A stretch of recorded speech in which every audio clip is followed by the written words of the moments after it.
ABS-CBN lamang ang nagpapatunay na lahat ng lumaban sa Iglesia ni Cristo ay nawawala. Una, sinubukan ni Ramon Magsaysay na pabagsakin ang Iglesia ni Cristo sa paraang nagpasa siya ng batas sa Pilipinas na tanging Katoliko lamang ang ay titirang relihiyon sa bansa, ngunit lahat ng relihiyon gaya ng Iglesia ni Cristo at Protestante ay mawawala. Namatay si Ramon Magsaysay dahil sa plane crash. Pangalawa, sinikap ni Corazon Aquino kasama ng paring si Jaime Cardinal Sin na pabagsakin ang Iglesia ni Cristo sa paraang gustong kabkubo ng Central at gawin itong bagong Malacanang at ang templo ay pinagnanasahang gawing basilika. Namatay si Corazon Aquino sa sakit na colon cancer, gayon din namatay si Jaime Cardinal Sin dahil sa malalang sakit.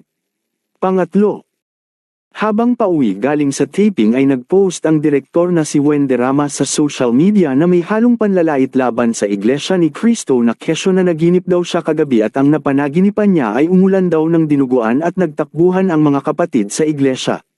Namatay si Wende Rama sa sakit sa puso. 4. Nakipagtulungan si Leila de Lima sa mga natiwalag sa Iglesia ni Cristo upang pabagsakin ang pamamahala ng Iglesia ni Cristo at ay pakulong ito. Ngunit sa kasamaang palad, si Leila de Lima po ang nakulong. 5.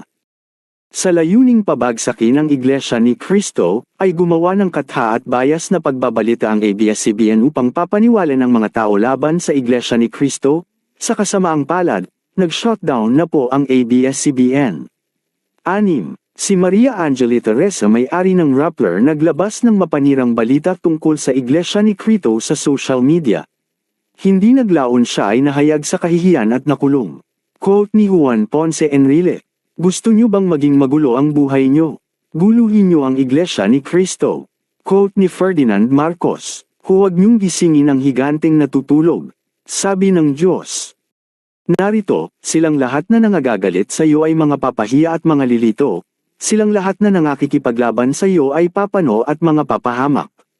Isaias Kapitulo 41 versikulo 11. Ang Biblia,